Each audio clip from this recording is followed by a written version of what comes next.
estão aí na intersala, já está chegando aí a professora Luciana Urbano, que é professora da rede pública de ensino do município de Natal e do Rio Grande do Norte, mestre em educação, doutoranda em educação. Também a professora Rosália Fernandes, que é professora aposentada da rede pública municipal de Natal. Ambas, as professoras foram dirigentes do SINT, Sindicato dos Trabalhadores de Educação Pública do Estado do Rio Grande do Norte. A Rosália, especificamente, integrante da CTB Educação, é uma importante construtora da luta dos trabalhadores aqui no Estado. E a professora Rosália é graduada em Ciência Social, especialização em Filosofia e Sociedade. Aguardando aí que ela está mais uma vez com um problemazinho de conexão, mas o Luciano está ok.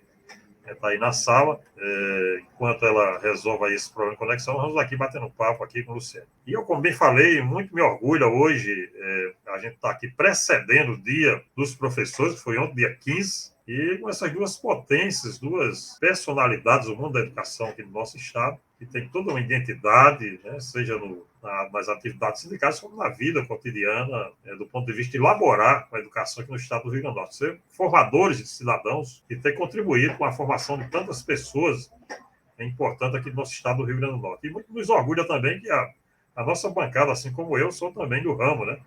Pedagogo, atuei durante pelo menos uma década, né, na educação, simultaneamente trabalhando nos Correios e elaborando uma educação lá na cidade de Cerro Corá. E exatamente, Luciano, um projeto muito interessante, que era o projeto de escolas da comunidade, sistema Senecista. É uma ideia aí de Felipe Thiago Gomes, que era um paraibano de Picuí, né, que desenvolveu esse projeto e que foi um sucesso durante muitos anos. Onde não tinha educação, chegava a SENEC, o sistema Senecista, e lá desenvolvia esse trabalho com contribuições, com parceria com prefeituras, mas passo a palavra aí para a nossa bancada, mas anteriormente vamos aqui à apresentação da professora Luciana. Bom dia, professora. Só porque você preparou um videozinho aí também, mocinho? Perfeito, a idade, rapaz, vai ficando velho, tanta coisa, aí os neurônios vão consumindo aqui, mas antes de conversarmos aqui com a professora Luciana, vamos a um vídeo curtinho, né, em homenagem aí a Paulo Freire, que comemoramos recentemente seu centenário, né, se vivo estivesse, imortal, né, Paulo Freire, que desenvolveu seu projeto aqui em Angicos, o grande projeto de educação pedagógica, Paulo Freire foi desenvolvido aqui no nosso estado. Portanto, vamos ouvir aí um vídeo em cordel, com uma apresentaçãozinha curta, em homenagem a Paulo Freire pelo seu centenário.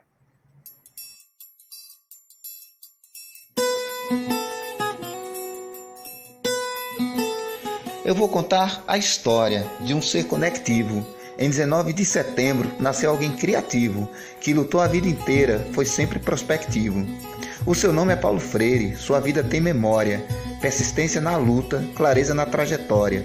Para ele esse cordel é nossa dedicatória.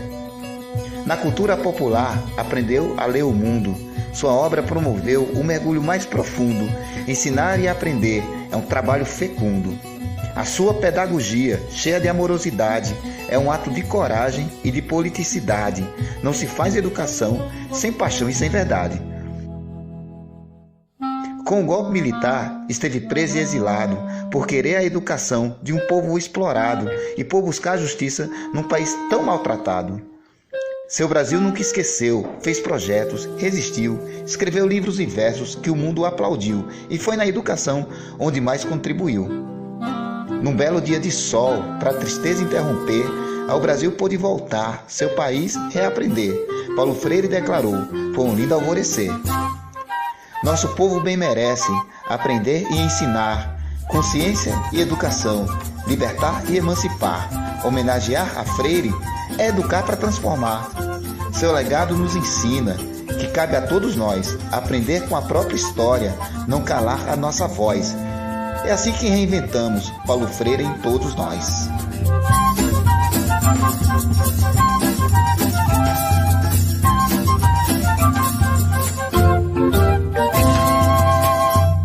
Bem, ouvimos aí, assistimos ao vídeo aí, cedido pelo Fundação Paulo Freire, né? Um videozinho curto, um cordel muito inspirado, muito educativo, e isso é muito importante. Todas as homenagens pelo centenário de Paulo Freire são poucas. Inclusive, estive na Câmara Municipal, no momento em que o nosso vereador, Pedro Gork, apresentou um título de cidadania natalense a Paulo Freire, um título póstumo, né? E que foi bastante concorrido esse evento, e eu praticamente me emocionei muito, tanto com o discurso de Pedro Gork, desse jovem estudante de pedagogia, né, líder e nosso vereador mais jovem aqui da cidade do Natal, como dos participantes daquele evento. Então, foi fantástico, eu acho que as homenagens são bastante cabíveis. Mas eu já devolvo a palavra para a professora Luciene, para as suas saudações iniciais, e logo na sequência vou para a nossa bancada fazer a entrevista. Bom dia, professora. Agora um bom dia de verdade. Uma satisfação imensa tê-la aqui conosco nessa manhã de 16 de outubro de 21. Parece entrevista aí alusiva aí ao dia do professor. O professor que tem que comemorar, tem que se homenagear todos os dias do ano, não é isso? Bom dia, professora Luciene. Bom dia, Moacir, bom dia, Alexandra, bom dia, Jocelyn, Rosália, meus camaradas, companheiros, né, e companheiras de muitas lutas. Eu assim, começar uma fala, vendo um vídeo de Paulo Freire já é muito inspirador, né? Porque ele é o nosso grande inspirador brasileiro, nosso patrono da educação, uma pessoa que não só estudou a teoria, como também pôs em prática, né? Criou formas alternativas de incluir o povo excluído por meio da escolarização. E isso é algo que é histórico para o Brasil e é histórico para o mundo. Paulo Freire é muito estudado nos outros países. Paulo Freire não é tão estudado aqui quanto é estudado no mundo afora. Então, é realmente um marco da educação, né? E ontem foi o dia do professor, e sempre que vem o dia do professor, não tem como a gente não vir à memória os nossos grandes educadores, né? Paulo Freire. Aqui nós temos também grandes educadores entre nós, né? Pessoas que estão na luta há muito tempo, né? E que não desistem nunca. E aí eu sou professora desde os 15 anos de idade, com muito prazer, né? Comecei adolescente e hoje já sou professora até aposentada no Estado, vejam só. Então, assim, como professora eu aprendi muito, é como o Paulo Freire diz, ensinar é um ato de aprender. Você ensina quando aprende e você aprende quando ensina, né? Essa é a máxima. Então, aprendi muito, comecei adolescente e hoje ainda estou aqui, tive a oportunidade de vivenciar muitas experiências na educação. Não digo que vivi todas, porque ainda estou viva, ainda quero viver muito mais experiências por aí afora. Mas já fui professora da educação infantil, do ensino fundamental, da educação básica, das licenciaturas, curso de pedagogia. Também já fui gestora de escola, já fui sindicalista, trabalho hoje em secretaria, estou licenciada, porque hoje eu sou pesquisadora, estou fazendo meu doutorado. Então, assim, experimentei muitas coisas na educação e todas elas me ajudam a cada vez mais me compreender no mundo como educadora. Isso é o que eu levo na minha máxima de vida. Que bom, professora. Excelente a sua apresentação inteira aqui conosco. Eu não sei se a professora Rosália, como é que está, continua com problema de conexão, deve estar nos ouvindo, no entanto, a imagem dela não chega por aqui.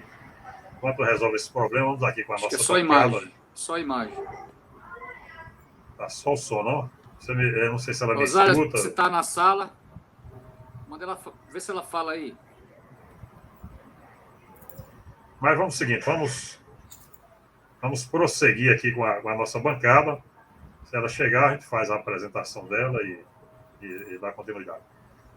Eu convido já o professor Alexander para, como diz o Ed, começar com as provocações aqui com a nossa entrevistada de hoje, a professora Luciene Urbano, e logo na sequência a gente Conversa com Celino. Isso aí, professor.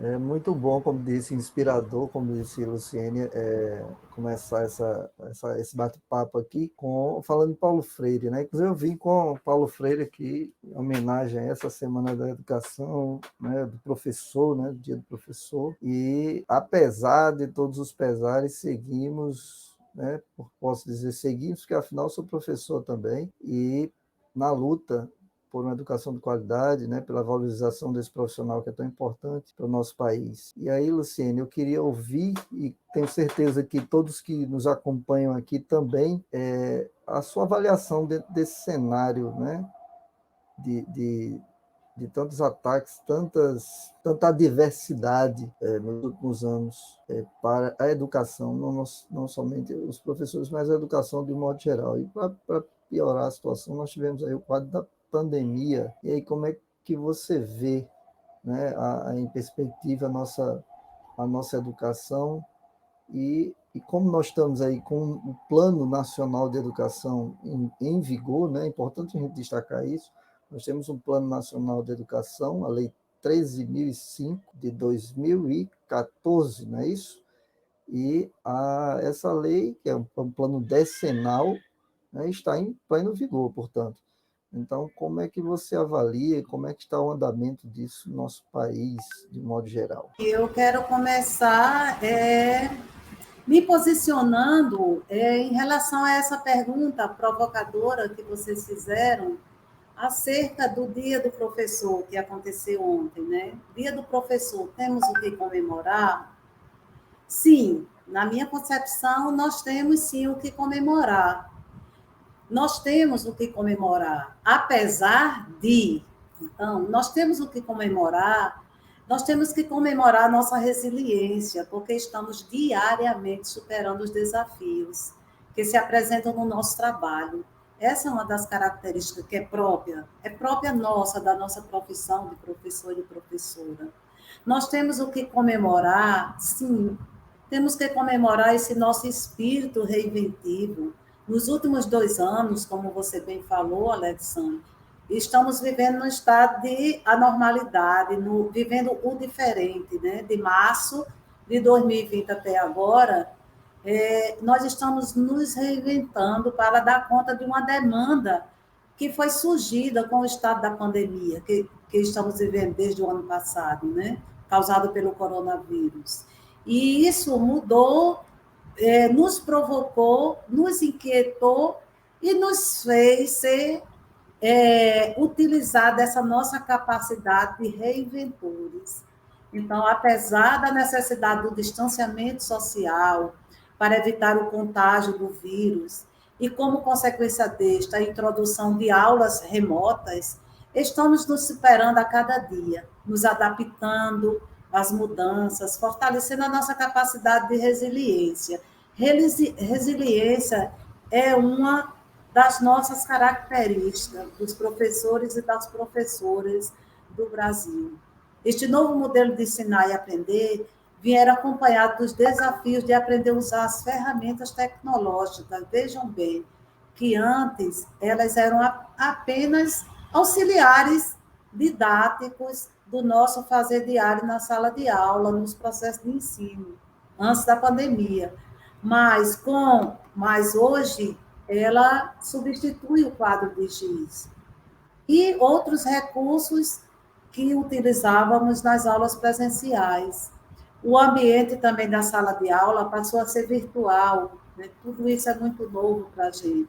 A interação professor, professora, estudantes passou a ser à distância. Então, aquele calor humano que esquenta e que provoca sensações e aprendizados dos mais diversos nas relações corpo a corpo, olho no olho, durante os processos de aprender e ensinar, foram substituídos por uma frieza de um equipamento eletrônico. Em contrapartida, a nossa privacidade, a privacidade das nossas residências e da nossa vida familiar foram violadas no momento que nossas casas foram utilizadas, foram e estão sendo ainda, como ambiente para desenvolver as aulas remotas. Então, todas essas foram transformações emergenciais e sem aviso prévio, viu? Que ocorreram e ainda estão ocorrendo, que nos fizeram experimentarmos como seres resilientes. Então, temos o que comemorar. Sim, temos que comemorar a nossa capacidade de resistência e a nossa coragem de professar.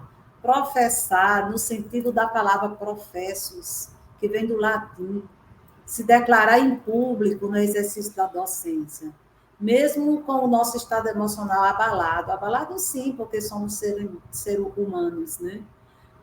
Esse estado emocional abalado ao qual nos encontramos, provocado pelo estado de luto permanente, devido aos números, às estatísticas dos óbitos diários e da dor causada pelas perdas dos familiares, amigos e pessoas do nosso convívio diário, né? Apesar disso, apesar da campanha difamatória, como a Alexandre falou, que se instaurou nesses tempos de pandemia, na tentativa de destruir a imagem da professora e do professor, xingando-nos de vagabundas e vagabundos, atingindo a nossa moral ao difundir uma inverdade na sociedade, buscando criar o consenso que nós não queremos trabalhar, já imaginou? Apesar disso, sim, temos o que comemorar. Eu defendo essa ideia. Temos que comemorar a nossa coragem de guerreiros, de guerreiras, que mesmo sem a devida valorização profissional, sem salários justos, sem as condições de trabalho adequadas para o bom desenvolvimento da profissão, com a saúde abalada, como eu já disse no início, pois desempenhamos uma profissão insalubre. Sim, a nossa profissão é insalubre. Nós não sabemos nunca o que podemos encontrar na atividade da docência numa turma. Então, estamos expostos a tudo.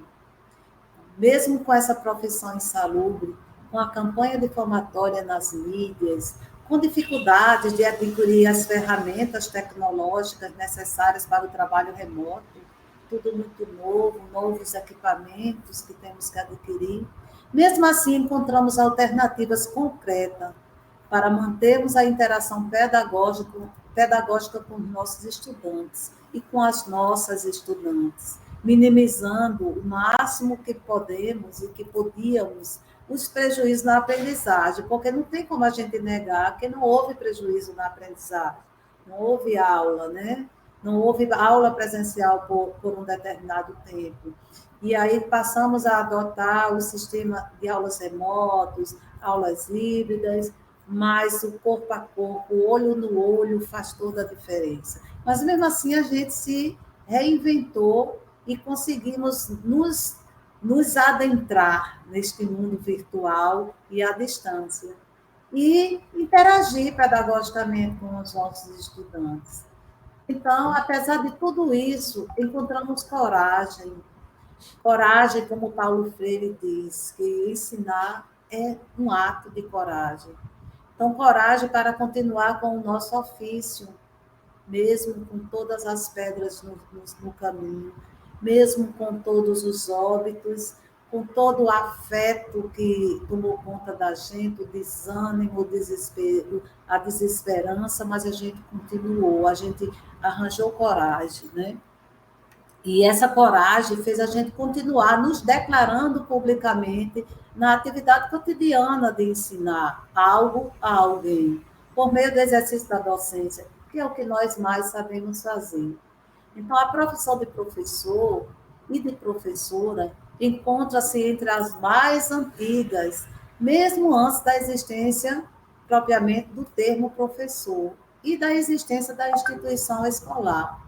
Já existiam pessoas nesse exercício, nessa profissão. No entanto, o reconhecimento do papel da professora e do professor e da sua importância social é um permanente processo de construção, por meio da luta incansável destas e destes profissionais, que fazem greve, que fazem parada, que dialogam com a sociedade, que vão ao encontro dos pais e das famílias para conversarem sobre suas lutas, sobre suas reivindicações, porque eu costumo dizer, A luta do professor e da professora não é uma luta do professor e da professora individual, é uma luta de toda a sociedade, porque as conquistas elas trazem resultados diretamente na aprendizagem das nossas crianças, dos nossos adolescentes, dos nossos jovens, dos nossos adultos, né, que estão nesses processos de escolarização. Então, a dificuldade dessa profissão conquistar e consolidar a sua valorização se dá pelo fato desses profissionais, essa é a minha concepção, desses profissionais que trabalham diretamente com os processos de produção do conhecimento, que levam as pessoas a formularem opiniões, a terem consciência da realidade concreta e a querer se posicionar, sim, diante delas. Porque quando a gente toma consciência da realidade a qual estamos inserida, há uma tendência da gente querer nos posicionar e fazer as mudanças necessárias. Então, de posse dos conhecimentos e com a autonomia intelectual desenvolvida para aplicá-los e construir novos conhecimentos, as pessoas podem querer mudar a realidade a qual estão inseridas. Isto pode representar uma ameaça, né? Uma ameaça para o sistema, uma ameaça para a ordem estabelecida. Pois não. E Moacir dizendo aí, né? Acompanhando o Hélio, que eu sou provocador.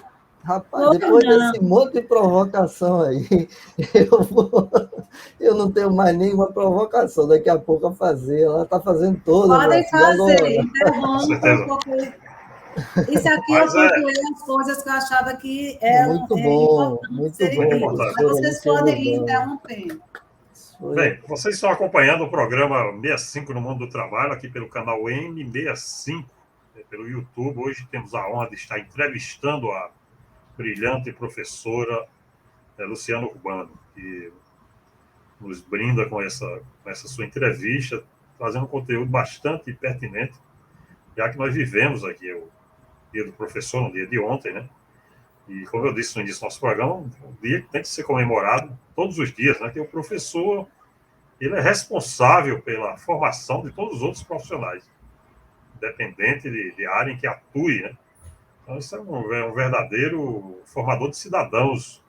É uma fábrica de cidadãos, uma escola é uma fábrica de cidadãos, e muito bem parafraseado aí pelo Paulo Freire, né? A gente tem que ter uma associação entre teoria e prática, né? Então, de repente, tem que ter conhecimento, mas tem que ter prática associada.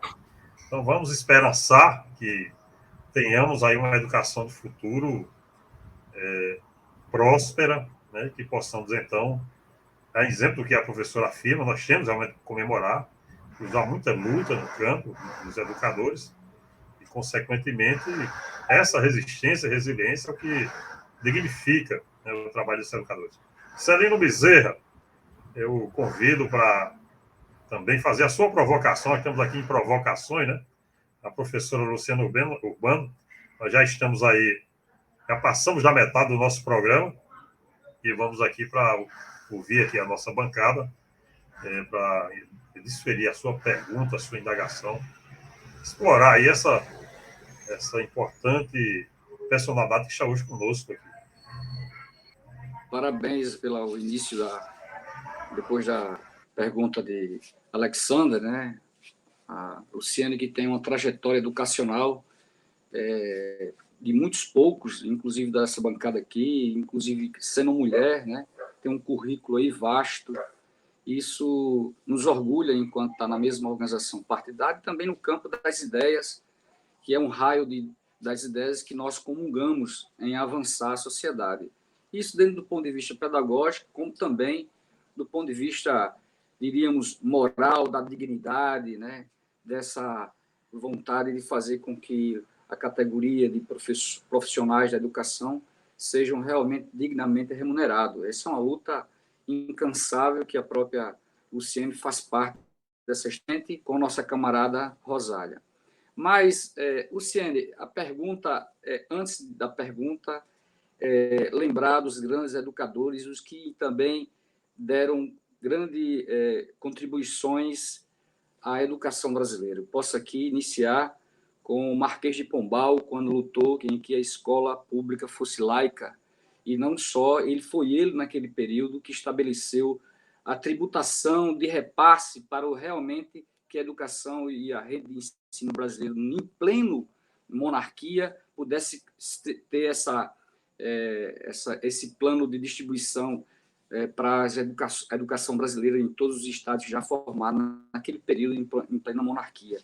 Eu acho que eu devo citar aqui também, no final da monarquia, antes da república, onde também fortaleceu esse ensino com suas, evidentemente, limites dentro das visões republicanas, ainda em luta entre a monarquia e o liberalismo, e logo depois vem aí a república. O maior destaque que eu posso fazer desse período é o Capanema e o Eunício Teixeira, de visão liberal, mas que do qual, naquele momento, também dá um corte nesse período de construção e devemos aqui lembrá-lo como profissional, mas daquelas professoras que estavam ali, né, no barro, que não tinha nenhum ar-condicionado, não tinha um ventilador, que até hoje, há pouco tempo, a gente tinha informações lá no Maranhão dessa mesma forma, né? Me parece que já foi avançado nesse processo entre as condições materiais para que os profissionais de educação, em especial o professor, pudesse mediar esse momento tão oportuno do ser humano, que é aprender a vida e por aí vai. E destaco, evidentemente, já nos anos 80 do século XX, duas grandes figuras, sem sombra de dúvida, Paulo Freire, pela sua contribuição, né, pela sua forma militante que fez. Inclusive, é bom lembrar, Moacir, que ele não só foi lá em Angicos, mas foi aqui nas Rocas, viu? Nas Rocas, onde ele demarcou a experiência dele, ali entre Praia do Meio e Rocas mesmo, foi montado onde é hoje o Café Filho. Então, fechando o que é ser uma professora desde quando você, seus 15 anos, né, começou a trajetória, e essas condições materiais, como ela se deu, você vê a mudança do mundo do trabalho profissional da educação, do qual você já citou em certa parte aí, mas como é que você viu esse filmezinho? Você hoje tem um currículo já extenso, mas como é que você vê esse filmezinho lá com 15 anos, o que mudou categoricamente as pedagogias, né, do proceder ensinar, e que hoje nós temos computadores, e esses 2 últimos anos foi o que realmente sintetiza essa grande mudança. O que é isso para você? Como você vê esse filmezinho? Se isso é tanta civilização, mas até onde vai realmente ajudar na formação humana? As mudanças, a luta pelo reconhecimento da profissão é uma luta constante, né? Agora, as mudanças estruturantes, elas não ocorreram a contento. Desde a época que você citou, lá do início, lá do Marquês de Pombal, que a escola era os jesuítas quem direcionava o ensino e que passou a ser laico, até hoje aconteceram mudanças no sentido de quais foram as conquistas da população, o acesso. O acesso foi uma grande conquista, né? Porque até na época de Djalma Maranhão, prefeito de Natal, qual foi a grande política de Djalma Maranhão? Educação e cultura. Por quê? Porque era a grande demanda daquele momento, né? Década de 50 aqui em Natal. Eu estou trazendo agora para aqui para Natal. Paulo Freire deu uma contribuição muito grande no projeto de educação de Djalma Maranhão, aqui prefeito, né? O Moacir de Góes era o principal assessor de Djalma Maranhão. Mas, naquela época, qual era o grande grito? Não existia espaço físico, escola, espaço físico aqui em Natal. Veja bem, desde o Marquês de Pombal, né, para a década de 50, 57, 1957, o grande grito da população ainda era o quê? Escolarização no Brasil, né? E aqui em Natal, que é a realidade da gente mais próxima. E aí, Djalma Maranhão fez da luta pela educação uma política, né?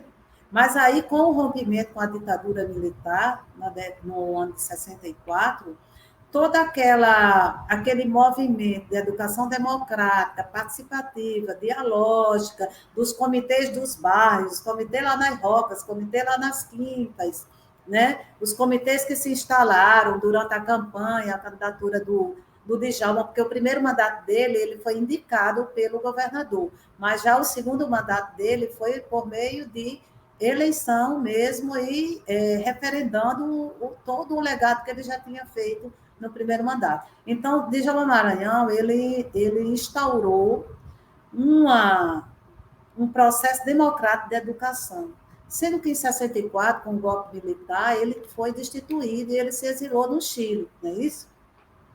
Então, o secretário da Educação, que era o Moacir de Góes, também foi destituído do cargo de secretário da Educação, à época, e foi substituído pelo capitão de corveta, né, um militar. E daí, pronto, aí houve uma ruptura muito grande daquele processo democrático.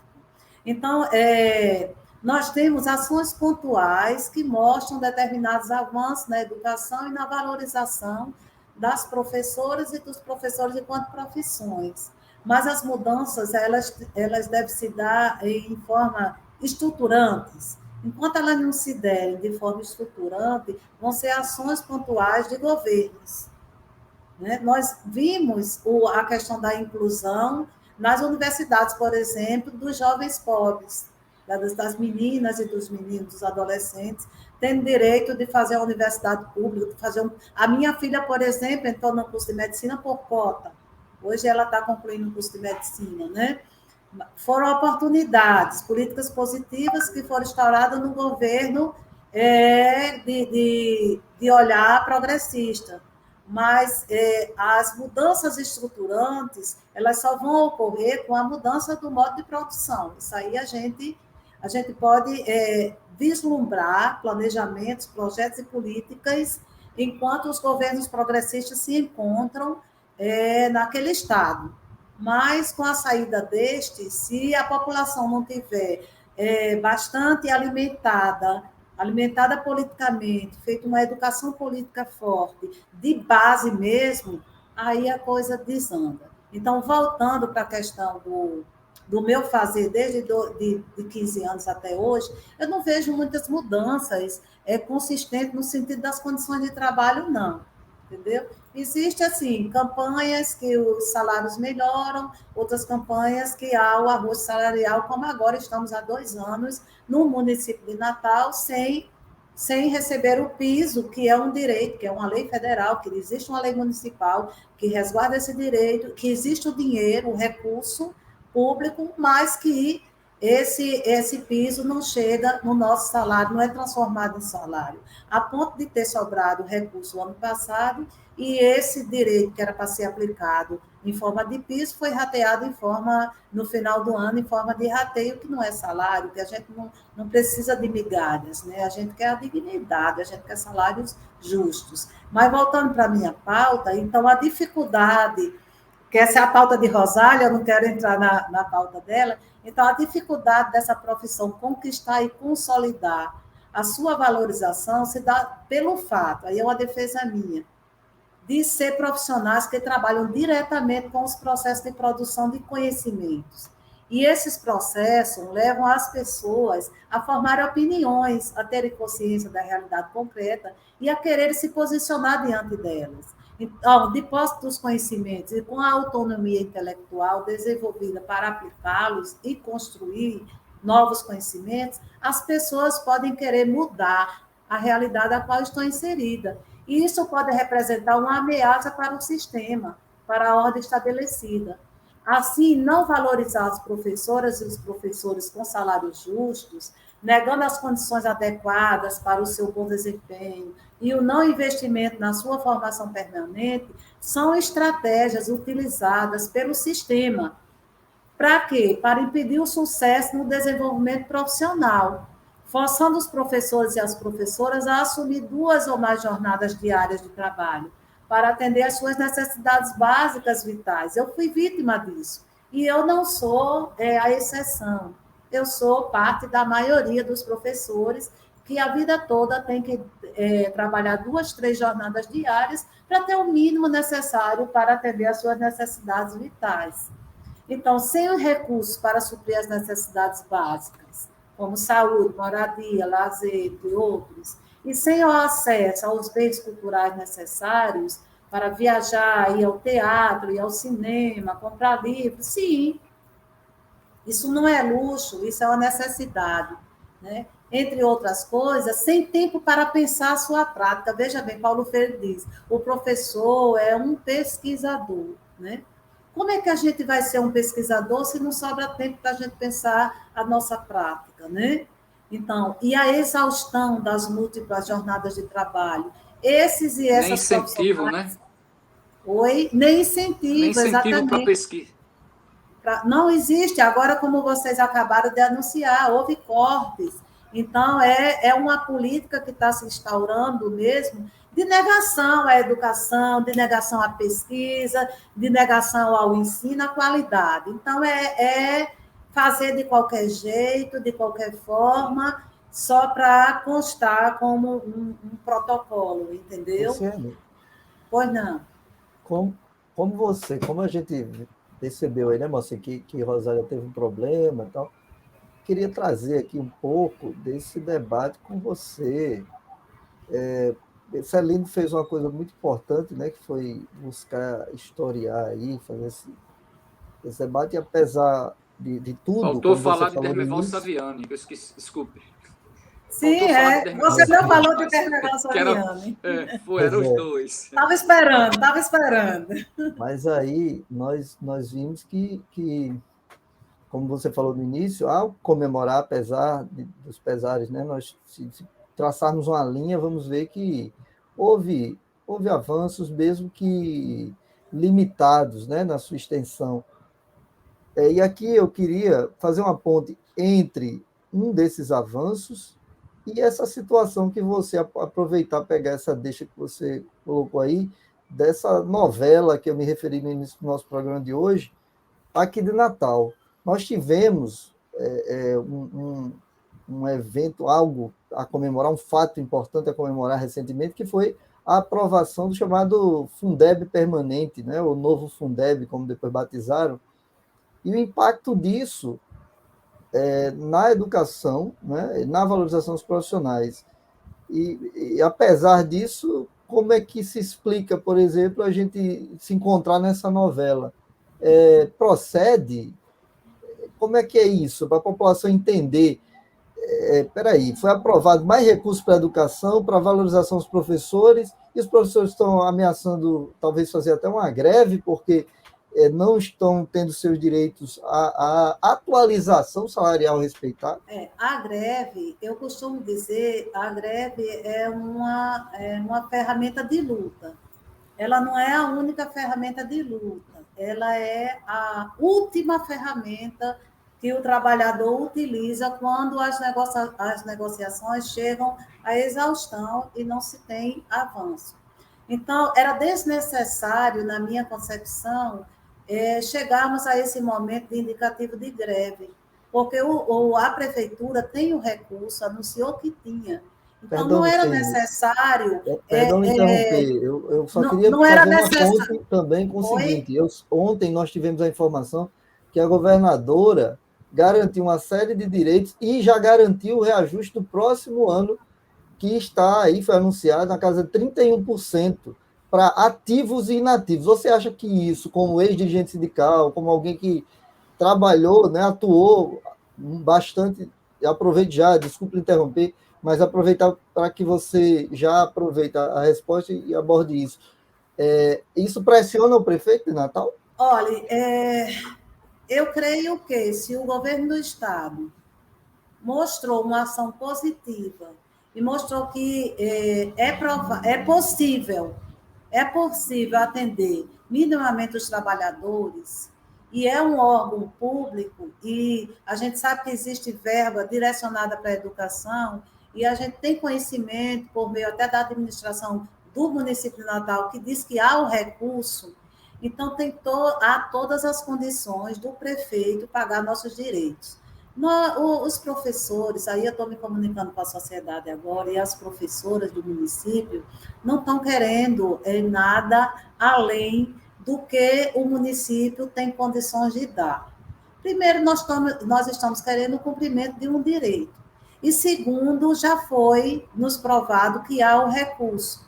Então, não há porquê o prefeito deixar que aconteça uma greve para poder nos atender. Ele, enquanto prefeito, deve evitar a greve, porque a greve é uma ferramenta que o trabalhador usa quando se acaba todas as possibilidades de negociação. Mas o prefeito está com a carta na manga, ele está com o recurso. Então, não precisava nem de negociação, de chegar a esse nível que nós estamos nessa celeuma, nessa querela. É simplesmente vontade política. Na minha concepção, é simplesmente vontade política. E aí, a sociedade precisa entender esse debate e se somar a nós, né? Porque a nossa valorização enquanto professor e professor, ela vai respinguar diretamente nos processos de sala de aula. E quem vai ser o maior beneficiado com o atendimento da nossa educação são os nossos estudantes, é a criançada, são os adolescentes, são os jovens, são os adultos que estão aí nas escolas públicas da rede municipal de ensino. Então, aqui, eu não sou sindicalista mais, mas eu sou professora afiliada, eu faço um apelo aqui ao prefeito e à administração pública do município que pague os nossos direitos, né? Existe o recurso, pague, né? Pague, fique limpo na fita, né? É tão interessante isso quando a gente tem um administrador que é comprometido com a educação, que é comprometido com os direitos dos trabalhadores, né? E, do contrário, ele vai criar uma situação desnecessária e o prejuízo vai vir para todos, não é isso? Porque se a nossa reposição não for feita, ele vai empurrar a categoria para fazer uma greve. E aí? Quem foi responsável pela greve? Foram os trabalhadores que são preguiçosos, que não querem, são os professores que não querem trabalhar, que estão há um ano, como se difundiu essa ideia na mídia, ou é o prefeito que não quer que a gente trabalhe, né? Então, isso são questões para a gente levar para a sociedade refletir. Então, mas apesar disso tudo, que eu não quero trazer discurso derrotista, eu quero nos animar, apesar disso tudo, de toda essa resistência por parte de alguns prefeitos e governadores de pagar o que é de direito, apesar disso tudo, e de ainda há o que comemorarmos, eu acredito. Sabe o que é que nós temos a comemorar? É a nossa essência. Na nossa essência de professor e de professora reside algo que nos diferencia de qualquer outro profissional. E esse algo, ele nos nutre.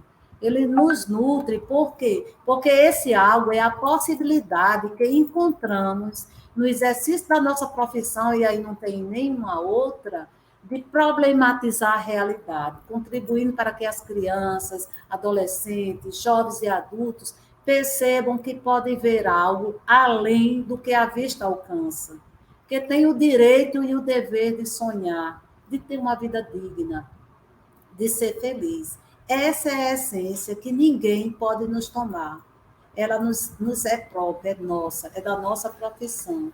Então, é por isso que eu acho que temos o que comemorar. Bem, pessoal, eu fico aqui encantado com a entrevista, mas infelizmente temos um inimigo que nos persegue, que é o tempo, né? E o nosso programa praticamente está estourado, estamos já 1h e 5 minutos de programa.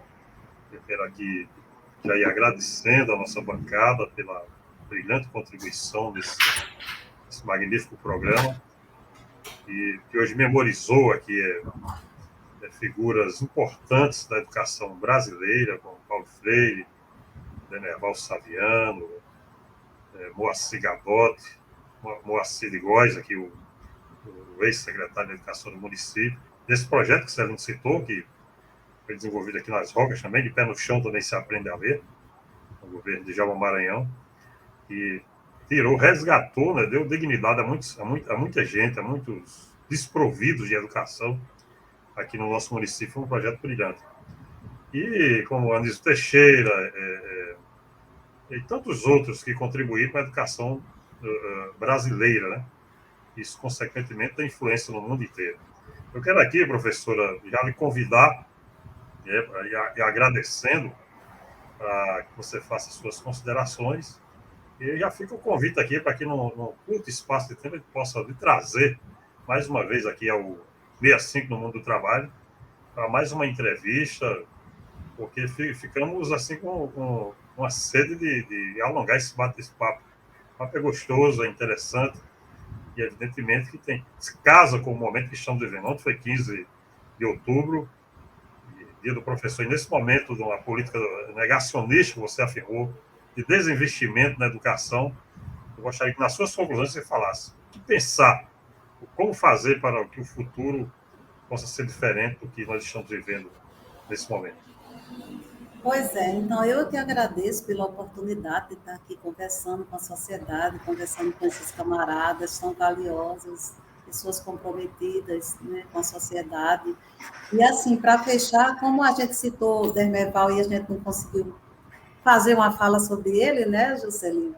Juscelino, que gosta muito de sempre trazer Dermeval, eu vou fechar dizendo o seguinte, que Dermeval, ele tem um livro que chama Pedagogia, a novela de Pedagogia Histórica Social, alguma coisa assim, e num capítulo desse livro, que ele fala sobre a natureza e a essência da educação.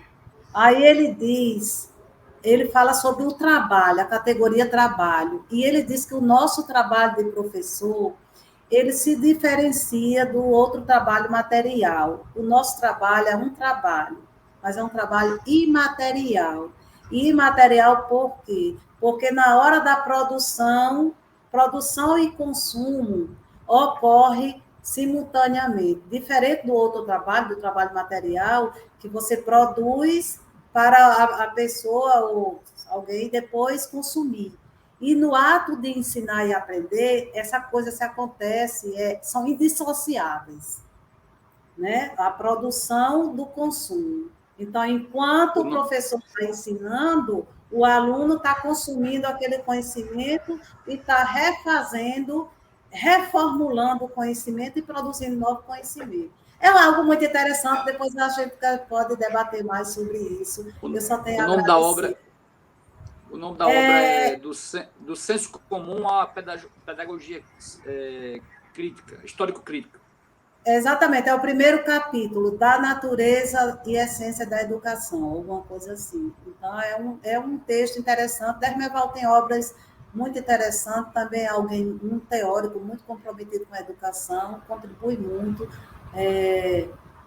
Educação e Democracia é o livro que é a Bíblia, é um livro de cabeceira, né, que todos os pedagogos, todo mundo que passa pelas áreas das licenciaturas geralmente leem, é um livro bom, que nos ensina muito, e aqui também entre nós a gente tem muitos professores bons, que estão o tempo todo problematizando com a gente, e aí eu deixo minha homenagem hoje em especial ao meu orientador, professor Walter Júnior, que considero um grande professor, comprometido com a causa da educação, militante e não mede esforços para debater, para conversar sobre a educação, é uma pessoa comprometida. Então, eu deixo minha homenagem aqui do dia de ontem, dia do professor a Walter Júnior, meu professor querido, meu orientador. Obrigada.